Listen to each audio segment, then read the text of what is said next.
Damos la bienvenida a Esperanza Martínez, portavoz de Acción Ecológica, una de las ecuatorianas y ecuatorianos expertos realmente en el Yasuní. Una larga lucha ha tenido por el Yasuní, su medio ambiente, su ecología.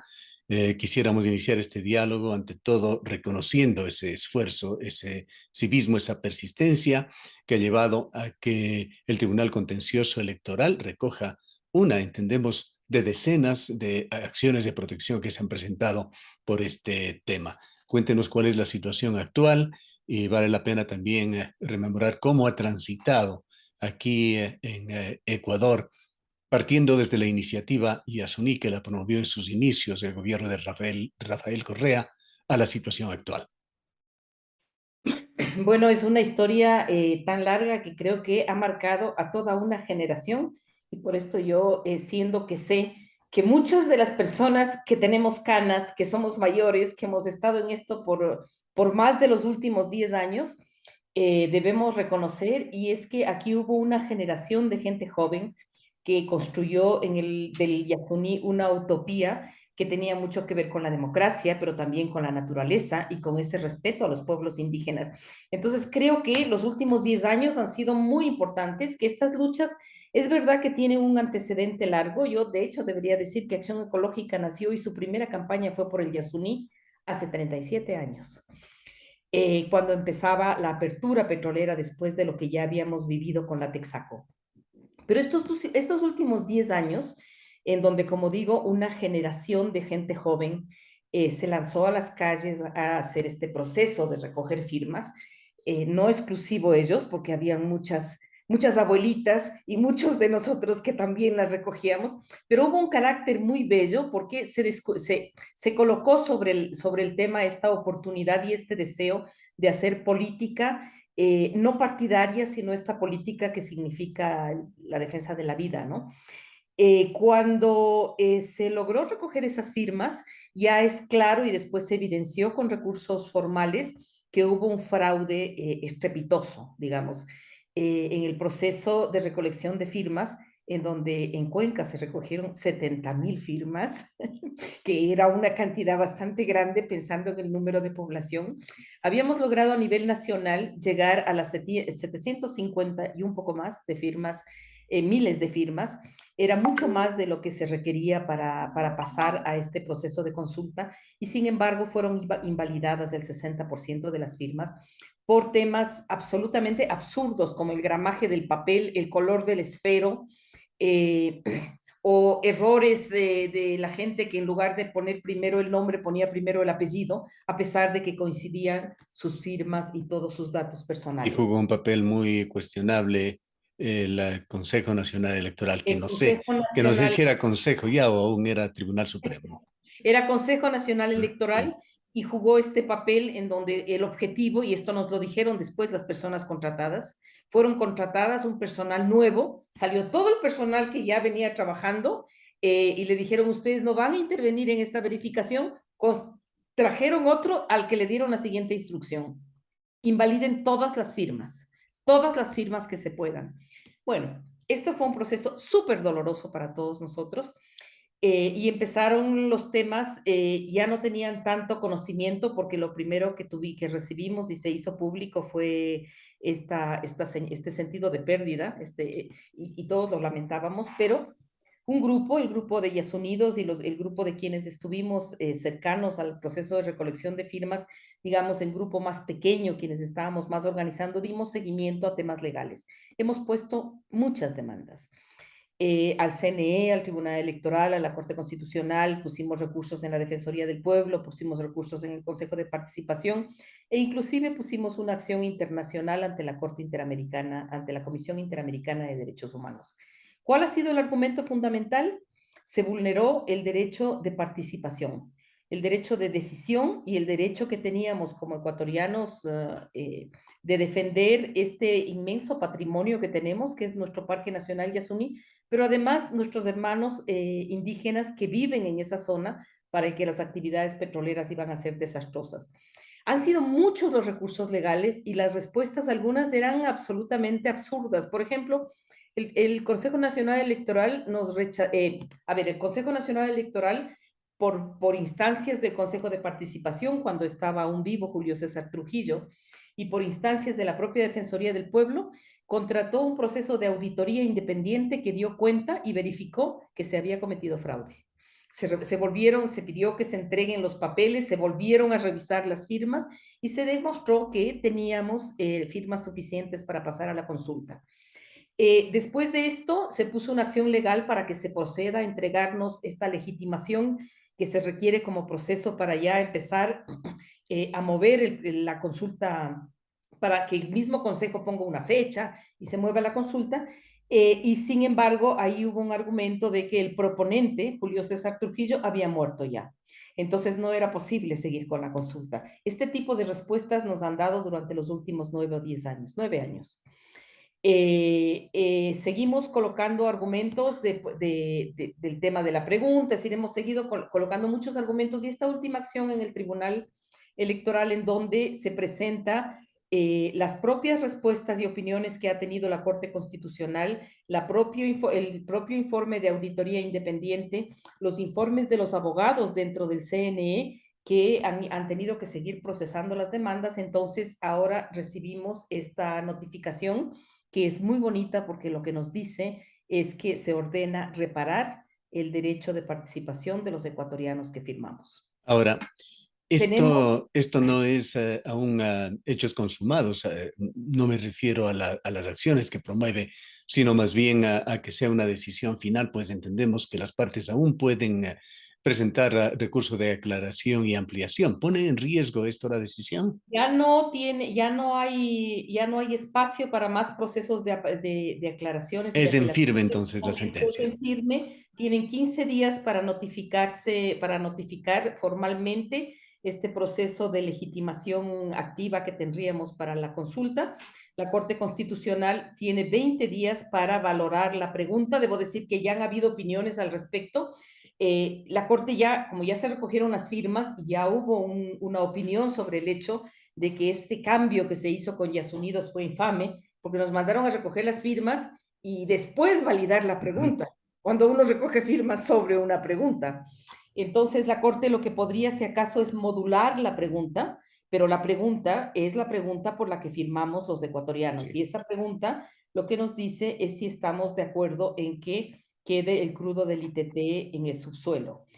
Lo que está en discusión ahora es esta opinión, en este caso de la Corte, que nosotros entendemos va a ser favorable. Seguramente se van a interponer recursos en el sentido Un de... distinguido abogado constitucionalista, perdón, Andrés Martínez, acaba de deciros que justamente una de las decisiones de la Corte ilegítima sería aprobar la pregunta tal como está y más bien trasladar cualquier responsabilidad sobre forma o calidad de la pregunta al Consejo Nacional Electoral, que fue quien falló dentro de este proceso.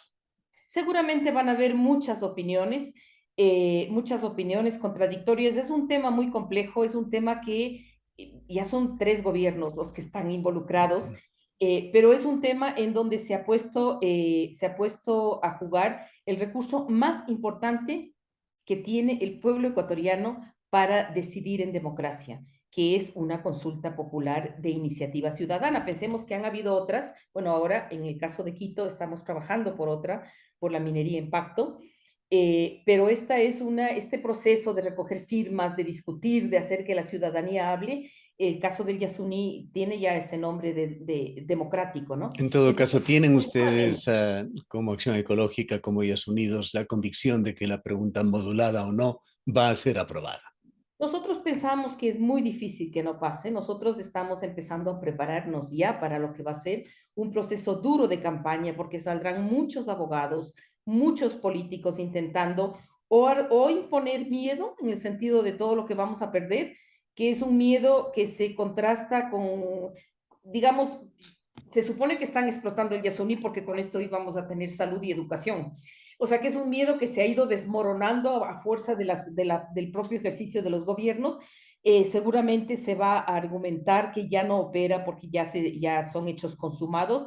Es decir, van a haber muchas respuestas, pero para todos, muchas preguntas y muchas respuestas. Para todo creo que es un proceso en donde se ha trabajado mucho en el detalle. Y en el detalle, ahora lo que tenemos en juego es que hay la orden de reparar el derecho a la participación de quienes firmaron en esa consulta, que hoy se sabe firmaron legítimamente y cumplieron con esas obligaciones. En el pasado, el Yasuní no tiene solamente este tema. Recordemos que en el año 2018, si no recuerdo mal, se hizo otra consulta popular con Lenín Moreno y allí se puso una pregunta también sobre el Yasuní. En ese momento se consultaba la pregunta: ¿está usted de acuerdo en incrementar la zona intangible en al menos 50.000 hectáreas, reducir el área de explotación petrolera en este parque del Yasuní de 1.030 a 300 hectáreas? Eso es lo que se propuso y eso es lo que se aprobó. ¿Tuvo algún efecto práctico esto? Realmente no tuvo un efecto. A ver, cuando uno piensa en el efecto práctico, piensa en si eso protegió el Yasuní, Ujú, si eso protegió la vida de los pueblos. No solamente no tuvo ese efecto, sino que ya sobre esto nosotros tenemos ahora el dictamen, el documento de fondo de la propia Comisión Interamericana de Derechos Humanos, que verifica que siguieron habiendo muertes, que se siguió destruyendo el Yasuní, que se siguió ocupando de una manera, digamos, la contaminación ocupa un espacio. Uno hace un pozo, ocupa el sitio en donde construye el pozo, pero con la contaminación uno se extiende en esos espacios de ocupación. Y de hecho, hace 15 días fue la audiencia de la Corte Interamericana de Derechos Humanos en donde aceptó ya este caso y aceptó que aquí el Estado falló en la protección, en este caso, de los pueblos aislados.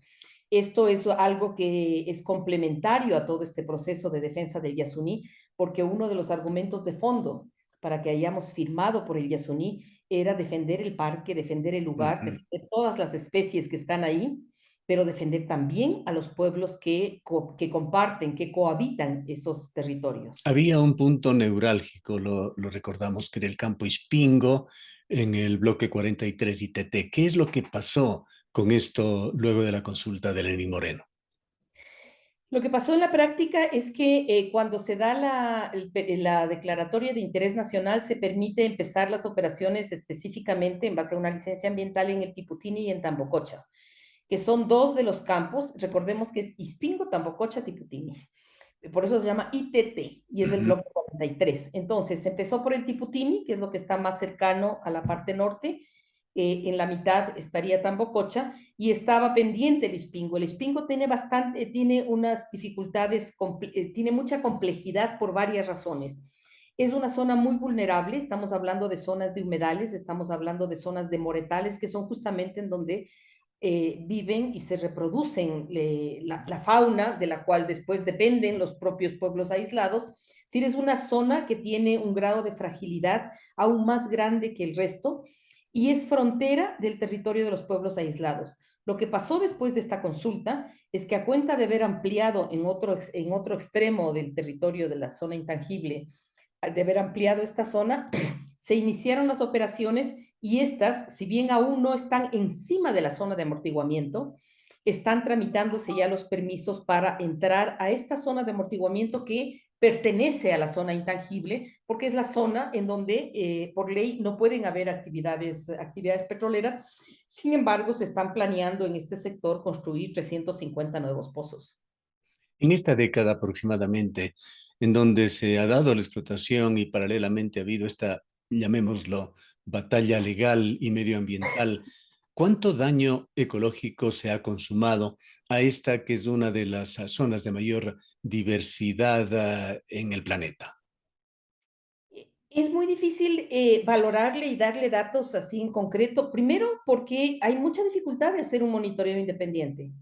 Es decir, si usted quiere ir a la zona para ver qué está pasando y usted quiere acreditarse de distintas maneras, digamos, o sea, como experto, como profesional, como parte de alguna institución que conozca estos temas, usted no puede. Hay una prohibición expresa de poder ingresar para hacer este tipo de cosas. Yo recuerdo que en algún momento la prensa empezó a ir a la zona y les quitaban los rollos de las fotos y les quitaban las cámaras ahora porque ya no tienen rollos de fotos. Entonces es muy difícil hacer como un monitoreo sobre lo que está pasando. De todas maneras, la obligación con la Asamblea Nacional era hacer reportes semestrales. En estos reportes, de todas maneras, se identifican y se aceptan, y el mismo Ministerio del Ambiente reconoce que han habido muchos problemas ambientales. Nosotros solo por extrapolación y ver qué es lo que la misma empresa hace en otros territorios, podemos imaginar que los daños son mucho más grandes de lo que ellos declaran. Entre En el otras reporte cosas, ¿qué se pasó declara. con esos pequeños senderos que decían que iban a abrir? Para comenzar, en la audiencia de la Corte Interamericana, el propio experto de Petroecuador explicaba en qué consistía el sendero y los jueces quedaron aterrados porque era claro que de sendero no tenía nada, de ecológico peor. Son espacios y los jueces preguntaban, pero por ese espacio, por el ancho de rodadura, que decían, el técnico decía, aquí tomemos en cuenta que tenemos solo 10 metros para poder hacer la carretera y que el derecho de vía son 15 más de cada lado, es decir, es un espacio gigantesco, pero claro, son espacios en donde tienen que poder transitar de ida y vuelta carros pesados, o sea, camiones, trailers. Entonces, de sendero ecológico no tiene nada, a pesar de que la empresa petrolera suele mostrar unos doseles que han puesto en los árboles, unas escaleritas para que puedan circular los monos. Lo que pasa en la tierra es que son espacios realmente devastados para poder construir todo el proceso petrolero que requiere de maquinaria y la maquinaria es grande, es pesada, ocupa espacio. Entonces, de senderos ecológicos nada, eso fue un efecto muy grande en la deforestación, pero también en la circulación de los propios animales de la propia fauna en la zona, porque eso interrumpe su tránsito. También han habido muchos problemas de interrumpir las fuentes de agua, los esteros. La Amazonía está llena de esteros. Uno camina y cada 100 metros puede tener un pequeño río. El rato que uno hace una carretera, todo esto se interrumpe, se forman lugares en donde se reproducen, por ejemplo, si ya los ciclos están alterados, se reproducen mosquitos u otro tipo de plagas, y entonces tiene contaminación, deforestación, tiene un ruido Hay un infernal, desequilibrio ecológico total ya. total. Quería comentarle también, el día de ayer hablamos coincidencialmente con el abogado Henry Troya. Él fue viceministro de Minas en el gobierno de Lenín Moreno, justamente. Me parece que colaboró ya en otra función secundaria desde Rafael Correa, y él realizaba advertencias el día de ayer sobre la minería ilegal y el daño que causa en Ecuador, que no lo dudamos, pero ponía como contrapeso la minería que lo califica como legal, la autorizada, las concesiones, que él considera son sinónimo de minería responsable. Eh, Hago alusión a esto por lo que señala usted de las restricciones que existen para ingresar a la zona del Yasuní, que también sucede en las concesiones mineras. Fruta del Norte es uno de los ejemplos, restricciones absolutas para la población. Si tan responsable es la minería, si tan responsable es la explotación petrolera, ¿por qué lo hace? Bueno, es muy interesante porque antes uno hablaba de la minería artesanal y de la minería a gran escala. No sé, hace 10 años apareció el término de lo legal y lo ilegal y se asume que lo legal tiene mayores garantías. ¿Qué es esa mayor garantía que tiene lo legal? Tiene un guardia, tiene una garita, tiene prohibiciones de ingresos que tienen que controlar con un guardia y tiene la posibilidad de activar a las fuerzas de seguridad del Estado en caso de que entren terceros. Pero ¿por qué no activan esos mismos mecanismos, digamos, en el otro caso? Lo que hay en el tema de la minería ilegal es una cierta permisividad para declarar un conflicto y poder dar paso a la entrega a la minería de gran escala. La minería de gran escala remueve más material, usa más químicos, se confronta y violenta derechos también grandísimos. No quiero decir que la otra no provoque impactos, por supuesto provoca impactos, y por esto las comunidades que están en resistencia se han pronunciado en contra de todo tipo de minería, porque es la actividad minera la que provoca desastres. Pero aquí hay una funcionalización de lo ilegal para dar paso a la minería transnacional, que no solamente va a tener impactos ambientales, sino que también va a tener impactos económicos en la población, porque está provocando y está logrando estos enclaves en donde usted tiene de todo, problemas sociales, problemas de inflación, problemas de desplazamiento de comunidades, y eso lo mantienen ¿con qué seguridad? Con la propia seguridad estatal. Bien. Para culminar, Esperanza, ¿qué es lo que se viene? Usted ya tiene vasta experiencia en este tema, conoce el comportamiento de los gobiernos, conoce el comportamiento del poder, no solamente del poder de los gobiernos, de las compañías mineras, de las compañías petroleras, que viene de aquí en adelante en esta iniciativa que se la ve cercana, se la ve un tanto cristalina, el de una consulta popular relacionado con la explotación petrolera en el Yasuní. Yo creo que se viene una campaña fuerte, se viene una campaña fuerte porque se va a activar mucho el miedo de todo lo que vamos a perder, se va a poner en dinero, qué significan los 50,000 barriles diarios que están saliendo este momento de estos bloques. Me imagino que van a haber campañas que deslegitimen el trabajo de los jóvenes, que deslegitimen la presencia de los indígenas, y que piensen que en contextos de crisis económica lo que necesitamos es sacar todo lo que podamos de todos los territorios, pero mejor que estén lejos de nuestras respectivas casas. Entonces creo que vamos a tener que volver a acercar esos territorios que a veces son afectados por minería y a veces y ahora son afectados por petróleo, acercarlos a nuestros propios escenarios y ratificar lo que en el mundo entero se está hablando. Ya no se puede seguir explotando petróleo. Esa es una transición en la que tenemos que comenzar y mientras antes comencemos, tendremos mejores oportunidades. Nosotros no queremos cultivar el miedo en la sociedad y pensar que la debacle climática se nos viene, pero sí queremos ser responsables, primero con nuestro propio futuro, luego con los derechos de existencia, en este caso de los pueblos que habitan allí, pero también de la naturaleza. Pensemos que tenemos la inmensa suerte de tener en el Ecuador la zona más biodiversa del planeta y eso pesa y eso hay que conservar sobre todo para darle crédito a la voluntad de la gente que lo está pidiendo y también, obviamente, a lo que hemos logrado construir en el marco de derechos. Yo creo que la campaña va a ser dura, pero yo tengo mucha fe porque creo que la gente, en el caso por lo menos del Yasuní, se acercó a esto. Creo que les pasó en Cuenca también. La gente descubrió que el agua vale más que el oro. Y en Quito va a pasar lo mismo. Se está discutiendo qué es lo que queremos. ¿Queremos agua? Queremos zonas de bosque, queremos seguir teniendo nuestra panela, nuestras mariposas, nuestros ecosistemas, o queremos un implante que nos van a decir que va a generar mucho empleo y mucha riqueza, pero esa riqueza no se ha visto y esos empleos son realmente mucho menos del trabajo que se pierde. Por el momento usted puede dormir tranquila. Gracias por habernos acompañado, Esperanza. Bueno, usted, muchas gracias. Esperanza Martínez es portavoz de Acción Ecológica y una experta en el IASUNI, entre varios títulos. Tiene un PhD ad honorem.